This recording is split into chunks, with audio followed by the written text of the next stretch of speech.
Welcome to another edition of Southern Standard on Sports. I'm your host, Brad Durham. We're very pleased to have Coach Matt Turner again this week. Thank you for having me. It's excellent. This guy's hotter than a pistol right now, let me tell you. 5-0, Warren County, 5-0. Squeezed out a 35-28 victory last week. And we have a special guest. We do. It's sort of a mystery guest. Nobody's going to guess who this is. He's second in the state in rushing and 10th in the nation. He's getting college offers faster than I can count. So we'll bring him on here in just a few minutes. All right. But first, Coach, I've been listening to you the past 6 weeks. Okay. Here's what I've learned. What have you learned? You want people to burn their ships. Uh-huh. Going forward, no going backwards. We're pressing forward. Keep going forward, and you do not like the term Pioneer Pride. No. And I heard you after the game Friday night at Blackman. You turned to the team and you said, "Have I ever lied to you?" And to a man, it was a resounding, "No, you never have." And I went, deep into Greek mythology to try to find an image, something that would match this man, what's going on here. And I came up with the phoenix. And in mythology, the phoenix is a bird that will burn up, supposedly every 500 years, and it rises out of its ashes and becomes a better version of itself. And so what I'm thinking is, let's forget this 29-year losing streak. Let's forget 40 years ago, and for you mathematicians, I think it was squad 12. Yep. That it's the last team we go back in history that reached the level of this team's at of 5-0. So you're risen up. Mm-hmm. You're doing something different. You have changed the culture. And I looked at your record last year to this year. You're a winner, Coach Turner. You're 9-6. 9-6. Think about that. There's been a lot of 0-10 coaches. People left here with their tail between their legs. I can't take any more losses. And you know what? You're 5-0, 9-6 as a head coach. How does that feel? It feels great. Because I've been a part of a lot of the staffs that's been 0-10. We won more games last year than I won as a player. Because I went 1-9 as a sophomore, 0-10 as a junior, and we went 3-7 as my senior year. But I felt like the things that my head coach instilled in me, and just that that passion for Pioneer football and things of that nature. I knew we could win here. And obviously it's a lot easier. Having a talented senior class that we got right now. Makes coaching easy. It came in at the right time. I feel like I think maybe the only thing that I can contribute to is maybe being able to relate to the kids and getting some of the kids out that wasn't out, as far as and keeping some of the kids out, with the Kaysen and Rylan Holder and Bottoms, because those are some top-notch baseball kids, and go with CJ and Aiden and LeCedric Cox last year, those basketball players, and with doing what they did and baseball was successful, I think would have been really successful last year, if COVID hadn't hit. And of course, we know what basketball did last year. So, I feel like doing what we did last year gave them some incentive because those kids, I'm just the lucky one that got to be the head coach with this squad right now. But these kids are winners. They always have been winners. They was winners in middle school. And they're winners on the basketball court. And I think they're going to prove that they're winners on the diamond. And I'm just the lucky one that's getting to be in charge of them on the football field. So, Well, Coach, what I'm hearing from a man, and interviewed quite a few players, and correct me if I'm wrong, but when you're saying, have I lied to you, what you're really saying is, what have I been saying? Is it true? And I've heard player after player say, Coach Turner has told us the truth. He's leading us down the right path, and he's unified us, and we're all playing together as a team. And it's made a big difference, and it's very exciting. It is very exciting. Speaking of exciting, things got a little more exciting than I anticipated last week at Blackman. Right. Me too. I think the strategy going in, I kept hearing Coach Schultz say 3, 6, 9, 12. And I don't think C.J. Taylor was listening very closely, because I got him down for 5 touchdowns, and I got the yardage here, Coach, of these touchdowns. There was a 15-yarder, Right. a 16-yarder, Right. and then an incredible 80-yard run. And he decided to go for a short one, I guess, because it was, he got it, everything been going on. He got a 6-yard TD, and then a 34-yard touchdown. Right. And their coach is quoted. I saw him after the game. He said, the guy can't be tackled on film, and I'm sitting here watching on the sideline, and he can't be tackled on the field. No. How do you explain that kind of dominating performance?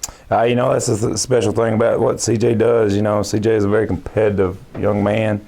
I've watched him in the weight room and on the basketball court, and I believe if we was playing ping pong, he's going to, his competition level and just that mentality that winners win. Winners win. It don't matter what we're doing. So and that was a thing. I felt like our 3, 6, 9, 12. Because I had a feeling they couldn't tackle him. And I think CJ and I both have set some goals. And of course Blackman was one of those goals. And in performing the way he did, proved what he's capable of doing. So, and of course, like CJ, it's a team effort, those guys, a lot of people don't realize, CJ, this was the first week that we literally had some design plays for CJ.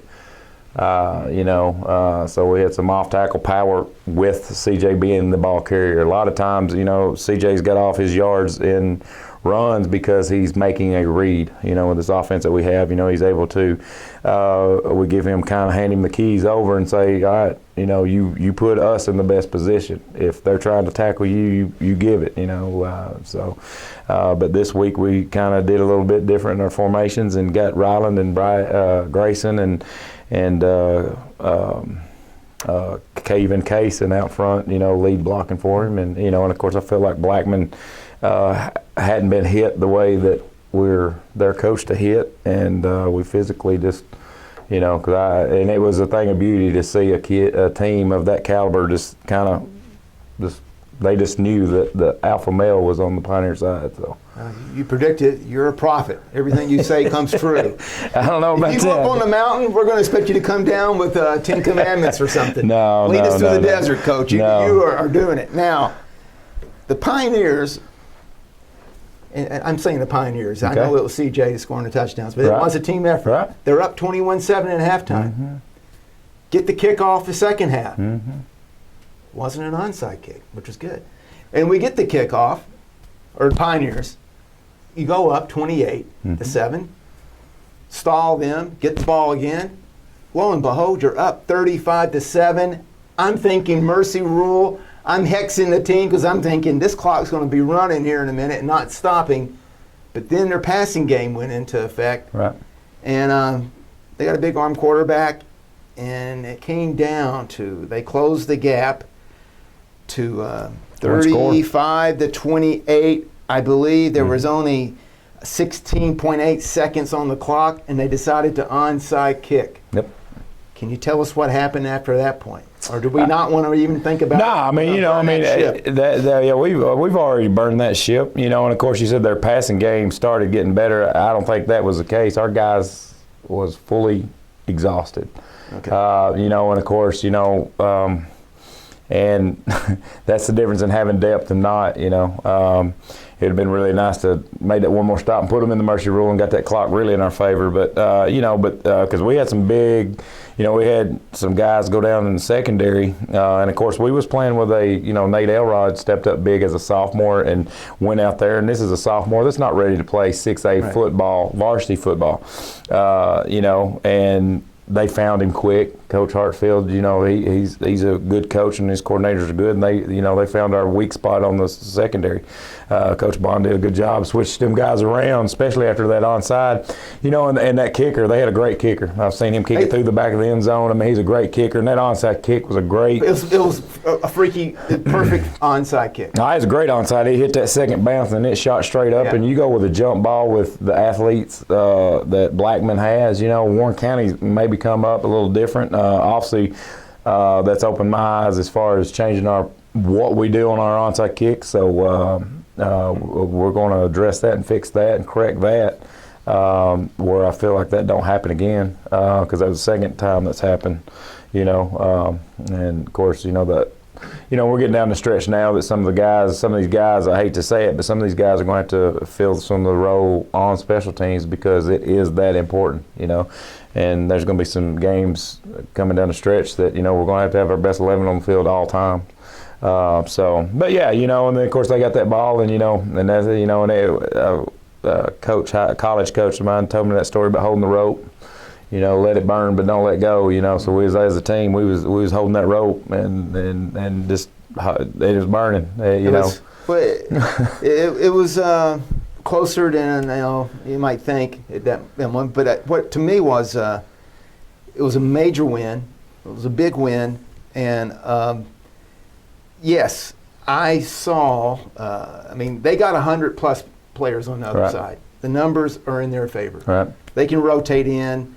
They got fresh bodies. They're not playing both ways. We're playing both ways. And when guys get a little banged up and need to sit out a couple of plays, the younger guys come in, and it made a difference. It does. It makes a huge difference, But I did see a couple of guys like C.J. Taylor get back out there. Yep. At the end. Clay That shows Tom. all Yeah. heart on the team. They're exhausted, but they're playing. And I don't think players like C.J. Taylor and Clay, the Holder brothers, the line, I'm going down every player. Right. I don't think they left anything on that field. No. I think they gave everything they had did. that night. It was a complete 100% effort. You can't be disappointed. No, Effort and Lord, no. performance. No, sir, not at all. I ask them all the time to go as hard as they can for as long as they can, and they did that. And and if that game's 30 seconds longer, Well, they said the clock ran out on them. Yeah, so they still had the ties. either way, and And they didn't have C.J. Taylor. Let's get real. That's okay? right. Yeah, so it makes a difference, and they, it's just fun to watch. So, but yeah. Well, as you have said, going into this game, you're 0-0. We Right. never beat Blackman. Right. Now you're beating them. Yes, sir. And I know he got an offer, I think, over the weekend. I was looking at my Twitter feed. Can you introduce the man that we're about to bring in here from the team and tell us something we don't know about C.J. Taylor? Oh wow, something I don't know about C.J. Taylor. Well, I can tell you this: a lot of people at home probably didn't know, but like after a lot of those runs of the night, C.J. was giving everything he had, and he would run the ball to the touchdown, get to the player box, and he was throwing up. So I don't know if that was just that adrenaline and just but this kid you're sitting and gave me the head nod. I'm good, coach. Just let me, so I say all that to say this because I feel like a lot of that was due to Mr. C.J. Taylor's sugar sweet tooth. He has a sweet tooth habit. Eats a lot of little sweet candies and stuff. He's always munching and always got some kind of sweet candy in his hands. So all that sugar, you run those 80-yard runs and running for your life. It's bound to not happen. So we're trying to address that. Under the table, but yeah, C.J. Taylor's got a sweet tooth, I would say. So, wow. Don't send any candy to C.J. Taylor. Keep it out. Yeah, send it to his coach. What the coaching staff will take it. Well, But let's hear from the man. Yes, sir. The myth, the legend. C.J. Taylor. All right, we're very pleased to have number one, the quarterback, number one on the team, number one in your hearts, a man who has led this team to an undefeated season, C.J. Taylor. Thank you for having me. Thanks for being here. And CJ, I was talking to a friend of yours that I think's been a friend for a long time, Aiden Covings, the other day, and he told me that you are the most competitive person. Like Coach Turner was saying, he said if it's a video game and he wins or somebody else wins, you won't let him stop and leave the house till you play again and you win. He's not leaving. Is that true? It's true. Okay. And Very he said true. that you like to motivate guys on the team, that you may say and do a few things to get people playing a little harder. Yeah, I mean, people lead by example. Like, some people lead by example. Some people try to motivate different ways. And I mean, it might not be the right way, but as long as it gets the job done, I feel that that's what needs to be done. So you'll do it by any means necessary. That's what you're saying. Yes, sir. Now, I interviewed you before the season started, and you told me something I thought was very interesting. You wear number 1. I don't think everybody knows why you chose that number. Can you tell us why you wear number 1? Well, there's a lot of reasons why I wear number 1. That's my favorite number. But I wear number 1 because, I mean, I think in life there's only one person that can stop you from doing what you want to do, and that's God. Because, I mean, anybody that wants to do something is not going to stop themselves. And then the big reason is because my brother passed away in a car crash on December 1st in 2013. So, I mean, that kind of stuck with me. And my mom's always asked me, why you wear number 1? Because my brother he wore number 3. And I wore number 3 in my 7th grade year, and Klay Thompson was number 3 too. And he got hurt, so I took over. I wore number 3. And he got back in 8th grade, and I let him have it because, I mean, I was like, well, I mean, I want to wear it, but he wore it since he was growing up. So I think that's why I wear number 1 is because the history. It's to remember your brother. Yeah. That's a good reason. How do you feel about the team so far this season? I know you had goals before the season started. You heard the chatter, you heard people talking. In fact, past 3 years, you've been on losing teams. What does it feel like right now to be 5-0? Well, like my freshman year, I didn't really play because I had 2 knee surgeries, and my sophomore year, it was off and on because, I mean, I wasn't mentally or physically built for football. And, I mean, I was built for it, but not this type level. Like Nate Elrod, like Coach Turner was saying, it's not nothing against him. Like, he's just not, like, his body's not formed into that yet. Mine wasn't either. So, I mean, I just kind of got through in there in a tough situation, and it's not that, like, I didn't want it, but I wanted it. It's just I couldn't stay healthy. And then last year, Coach Turner came in, and he was like, hey, do you want to play quarterback? And I was like, I mean, whatever helps us win, if that's what you feel. And he was like, yeah, we're running this offense. And then Coach Stewart came in, which he installed our offense. And I liked the job, so I was like, yeah, I'll do it. And then this year it's just, you know, it's our last ride with everybody we've always played with. Like, Right, your senior class. mm-hmm, and this is it. So I guess we're When just. you guys went undefeated your 8th grade season in middle school. Mhm. So this is sort of coming full circle in one sense for you. Yeah, I mean, Bottoms. He's a left guard now, or right guard, and I kind of begged him to come out, and because he likes working, he likes making money, and I was like, man, you only get to do it once. Let's go out with a bang.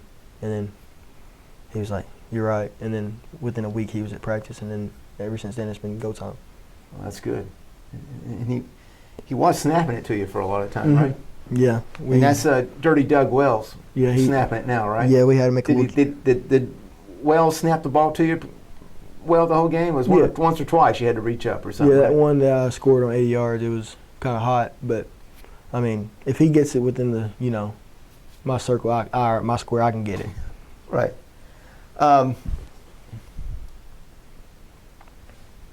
You've been getting a few offers from colleges. Can you tell us who's offered you and what you're thinking about them? Okay, so my first offer was, I figured something would come, but I didn't expect it. So Tennessee Tech offered me, and then within 6 hours, Eastern Kentucky told me to call them in the morning before I went to school. And so I called them, and then they offered me. And then a week went by, and then Mississippi State offered me. And that was a big one for me. I mean, all of them are big. They're all, college offers, but Mississippi State is a big time SEC school. Yeah, Power 5. So that one hit me a little hard. Told my mom about it. She cried a little bit. And then Austin Peay offered me, and they wanted me to play linebacker for them. And, I mean, that's a good offer too. And then after this Blackman game, Army football, they offered me Saturday at 5 o'clock. So I'm blessed to have those. All of it goes to God because couldn't do anything without him. That's excellent. Do you have a timeline where you have to decide, or do Uh, you have a personal timeline? I mean, what's your strategy right now in terms of evaluating the scholarships? Well, it just depends on how Corona works out. I mean, they already made the meeting or whatever where it said where you couldn't tour this year, so you have to wait until like January. So I wanted to sign on my brother's birthday, but That's December 1st. no. No. That was Oh, his birthday. yeah, Sorry, February 8th. February 8th. So, but I can't because you have to sign February 2nd, I think, unless they change, unless they push that back because Corona. So it Right. just depends on. I mean, I would love to sign on my brother's birthday, but if I can't, then So you're in no rush. no. I mean, if I get the offers that I like, or if my mom thinks it's right, then I'll commit on December 1st. But Does this mentally distract you from the season and what you're doing? Does it give you a jolt of energy and like, hey, this is cool? Is it positive? I mean, So the second game of the year against Cannon County, the coaches pulled me into a meeting. They were like, "Hey, we're gonna like hand the ball. Like we don't want you to run it." Like they didn't tell me not to run. They were just like, "Hey, we're gonna distribute the ball." And I was like, in my head, I was like, well, I mean, I'm trying to get I mean, I wasn't being selfish, but at the same time I was. And I was like, I don't know how to, because a coach has never told me that. So I've never like had to go into a game thinking, well, now I'm gonna hand it off. So I mean, I was going in the game like I didn't know how to approach it, but then it just came to me. So Well, so having these offers, positive, right? yes, sir. Last year in the region, in this tough region you're in with the Rutherford County schools, you were selected to be the MVP, right? Athlete of the year. Athlete of the year. Mhm. Did that feel good? Yeah, I mean, it felt good because I mean, I really wasn't on college radar. Like I wasn't on any college radars. I didn't think anyway. I mean, obviously it could have been like in a circle, a tight circle, but I didn't know anything about it. So to get that over, like as you said, like there's a guy named Luke Hayes. He goes to Austin P and he played for Blackman. And there was another. I mean, everybody in our region, they've got a few guys like dudes. Yeah. So just to get that and. Yeah, that's a big honor. Mhm. And right now, we're 5-0. Mhm. I think everybody's aware of the fact that you win 6 games, you got a winning season. Mhm. Is that a distraction this week? Does that put more pressure on you? No, I wouldn't say so. I mean, Coach Turner's like he's been preaching since day one. We're 0-0. I mean, what does last week's win do for us now? Like, it's not going to help us. No one's going to be scared of us. Nobody should be scared of anybody. You can't. Why be scared of something that can't kill you? Well, CJ, I'm asking every player I've talked to this question. I'd be interested what you would say. What's the big difference between last year and this year?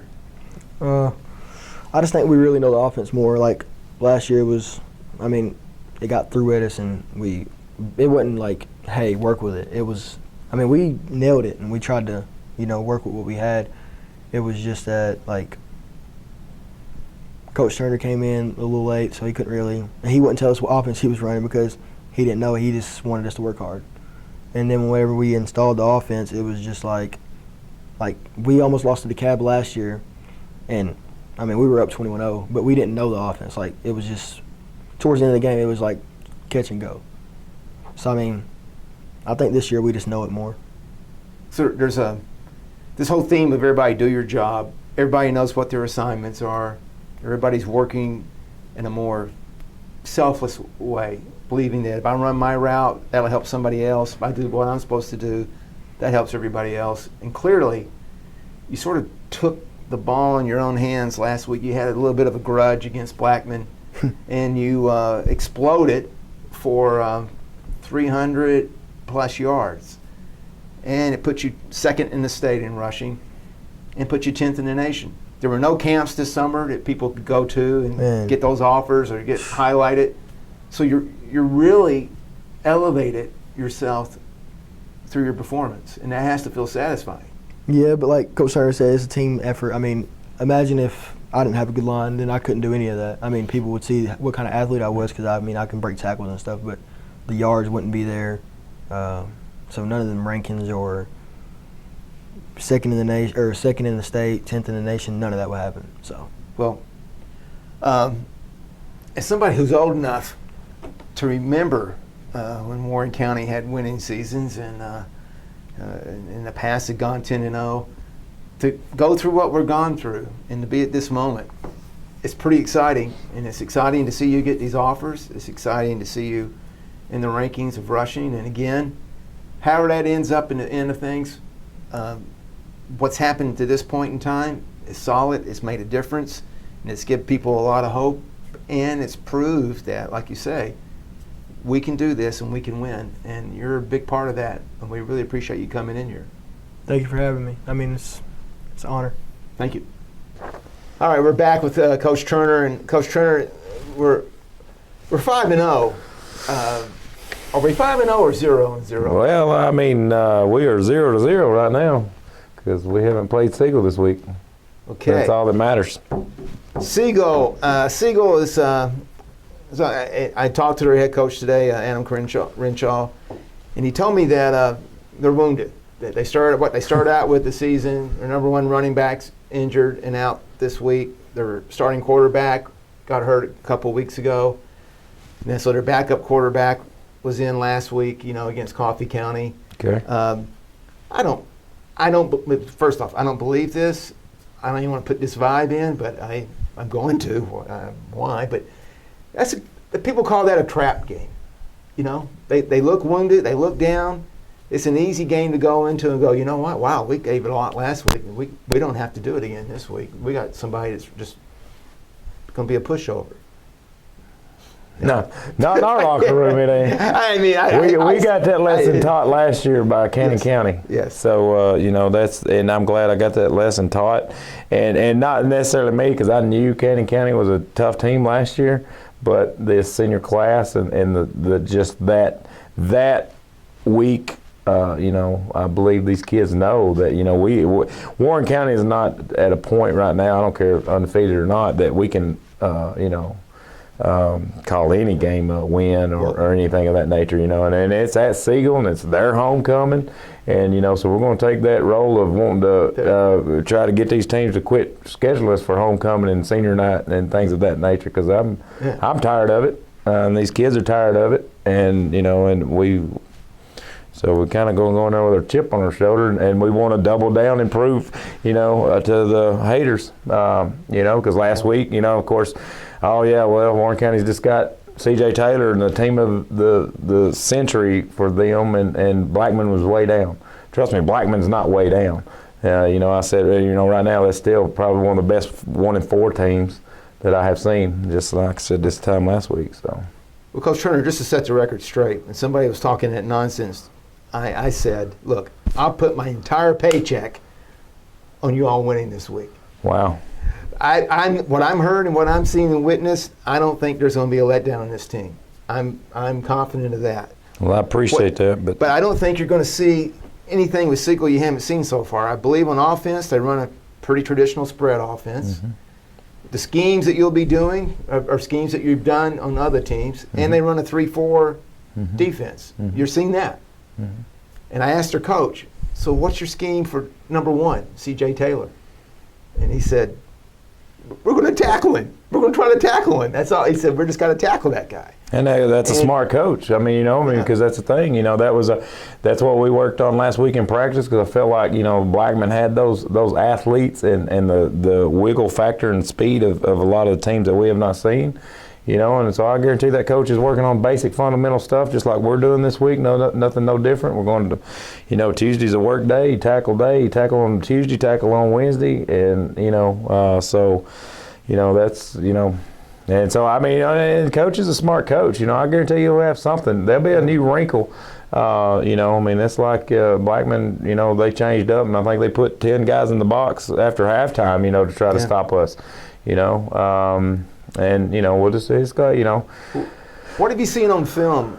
Anything about Siegel? What are you telling the team and your coordinators Here's my concerns. Here's my concern. You know, their offense. tailback Here's my is concern on defense. You know, their tailback is a very good zone running tailback. You know, that zone is kind of that, you know, we're going to get, you know, if we overrun it, you know, the zone is real known for the cutback. You know, I mean, they are so far on the two films that we just have them in Coffee County, I mean, against Coffee County and Centennial. You know, and so, which is kind of strange. I mean, Coffee, neither one of them run the same defense kind of like we do, but, you know, they do have a good zone running back, you know, and obviously the spread game. Number three. He's Martin, I think's his name. Shifty little kid, you know, and he's good. I think he's got really good vision. Maybe some of the best vision of any back that we've seen with this deal. So if you overrun him, you know, there's a cutback lane there for that zone. You know, obviously, you know, they had a good stud quarterback last year, you know, that I'm sure that they're trying to find who's replacing him. But, you know, I'm not sure, you know, if I'm not going to buy into, you know, the number one quarterback's out or the tailback's out or whatnot, you know, because if number three is not the number one tailback, I'd hate to see the number one tailback. And he may show up, you know, but either way, we're going to hit either one of them in the mouth. So we had some guys that were injured last week. I think Aiden Cummings is healthy, coming back this week. Is that right? Ben Rivers. Ben Rivers is back? Yep. That'll give you a little more depth. Well, I mean, the thing is, I think those are the only two. That's only two varsity players that we're missing. You know, and the thing is, both of those guys could have played last week if I'd have asked them to. But I felt like in the, you know, as a program as a whole, you know, this week having them healthy for this week is more important than it was last week. So you're looking. What I heard from Aiden Cummings is that. I think you told me this as well, that you're looking at, we don't want to play right now and just win this game. We're looking at the whole season. You're looking at trying to get through the season. Well, and that was my conversation with Aiden, you know, because Aiden was, you know, and of course his teammates, CJ and those guys, like, Aiden, we need you. You got to play, you know, because they know that we're, you know, Aiden's one of our top 11 athletic guys, you know, especially probably, you know, top one or two as far as big guys, you know, even though he wears number 8, you know, and he came in and he played. He was starting offensive left tackle. We tried him at Lawrence County and had a lot of success with him, and then, of course, that was the game that he kind of turned that foot, you know. So, you know, but then Brian McNulty had an opportunity to step back in his shoes, and I feel like Brian did a great job against Blackman, and obviously when we ran for 400 yards total, I guess. And so, you know, yes, Aiden creates a lot of depth, so we may insert him as a tight end, we may put him as a tackle. But the big thing is Aiden's a defensive player. So, I mean, that was one of my top 11. Stud on your defense, which that's the term y'all have, studs. Yeah, stud. He's a strong side, defensive end, and he said he likes that position a lot. Yeah, he does. You know, he reminds me of, you know, these boys don't really remember Javon Kirsch, you know, but he's just got that big, you know, big freak, you know, mentality. Of course, that was, you know, Javon's nickname. But, yeah, you know, so I'm anxious to see him, and he's going to create depth, you know, because, you know, an unsung hero, Braden Bottoms. Braden Bottoms, you know, moved over to guard because we was trying to protect Doug Wells' hamstring a little bit, and our guards do a lot more pulling than the center does.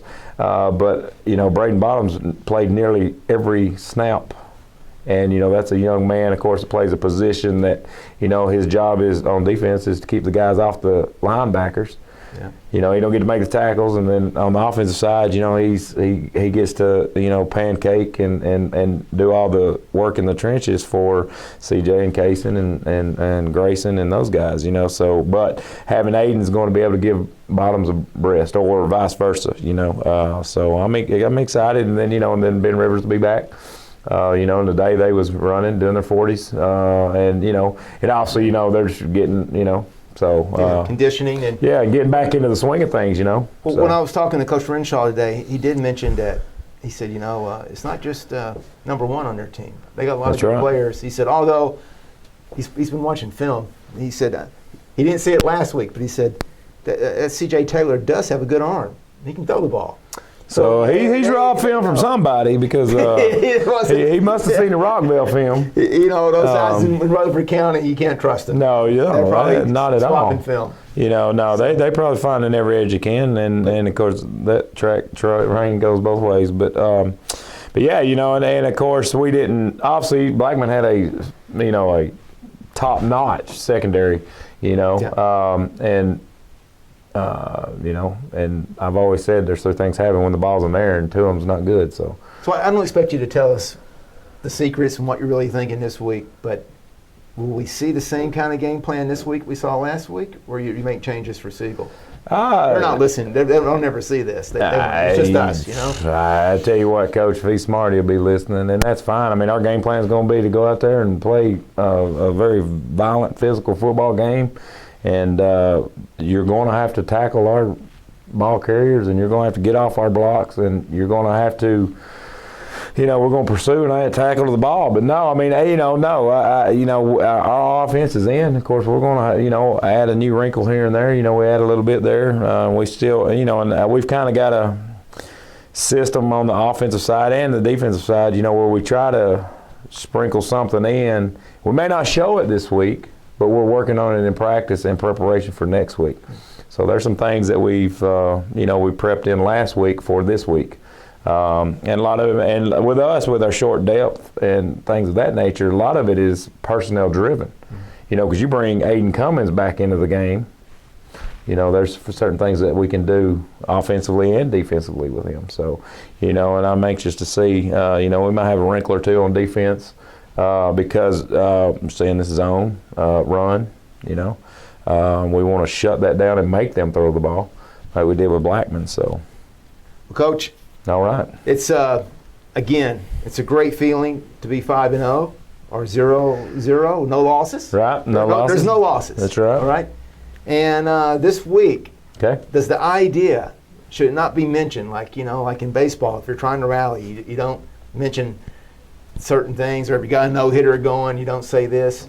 Should we not talk about the history of being 6-0? Oh no, I mean that's what I tell these guys. I think one thing I'm trying to do with these guys is we talk about what's out there. You know, and we talked about the opportunity that they had last week. That was a once in a lifetime opportunity to take a team to be the next 5-0 team. To be the first team to go to Blackman and come away with a W. You know, those opportunities won't always be there, you know, and next year seniors won't have that opportunity probably because Blackman will be coming here. You know, and the same thing with you know, this senior class, they've got the opportunity to go 6-0. You know, to start heading on that path of the playoffs, you know. I mean, there's a lot on the line. And that's why this game will not be overlooked. And you know, and well, if I can find somebody that'll bet me my paycheck, I would put it down on the Pioneers this week. But at the same time, the game's got to be played. Yes, sir. And we like the That's idea. Right. I mean, I think it's a great thing for the senior class and for anybody that's a fan, a resident of this county who's growing up here, seeing what's going on. And that's what, like, you know, you said earlier at the beginning of the show, I didn't like the word Pioneer Pride. I love Pioneer Pride. But pride can be two ways. And the reason I don't like the way that Pioneer Pride's been thrown around here is because for the last 29 years or 30 years, we've been prideful, or, you know, of our lack. We've accepted losing, you know, and that's the part that I do not accept. I want to be, I mean, Pioneer Pride's the reason I'm here.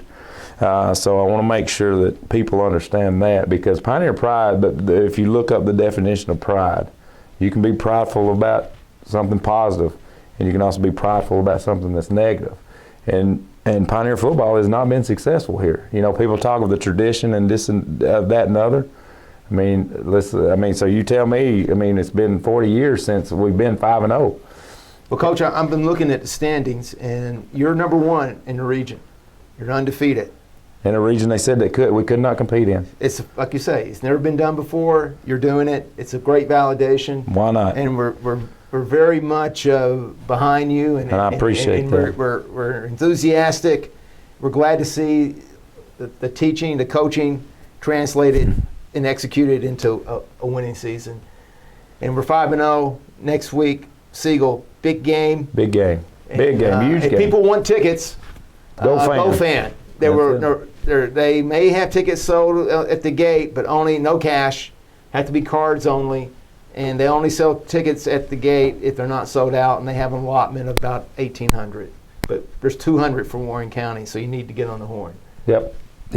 200. So just go ahead and, like I said, I don't know how they're figuring out what 200 is this, that, and other. But either way, get your tickets and we, make it. It's not it's a short trip. It's not that bad. A good amount of fans there last week. Very good. Pioneer Nation was awesome, and was excited, and the players, before we broke it down on the big flaming bee out there, the players went and saluted the Pioneer Nation that followed, and and saluted those guys, and that's what it's all about, because I promise you, I tell CJ and those players, they'll remember the record, and they'll remember beating Blackman, and people will remember CJ's runs and different things that they did. But I promise you, those players, those young men, they remember the bus ride down, the locker room. These guys, I've got them doing yoga on Fridays. Excellent. Their bus ride home after a win, and being able to go hug that kid that looks up to you and different things like that. That's what you remember. Now, obviously, being a part of something as special as these are, it's going to be awesome to see. Well, it's fun. We like the sportsmanship of the team. They were good sports. Treat the other team with respect. That's right. And it was a lot of fun, and we're looking forward to Siegel, and hope you're here next week. And maybe make sure CJ gets on that bus to Siegel, okay? Yeah, man. Trust me, I think y'all put in the paper, he probably drove the bus home. Yeah. He was too daggum tired to drive the bus home. And Bryson Elrod was in the aisle of the bus cramping up. So, it was an interesting ride home, but it was a short ride home, So that was a good one, So we'll go up to Siegel and hope to double down. Great. Go Pioneers.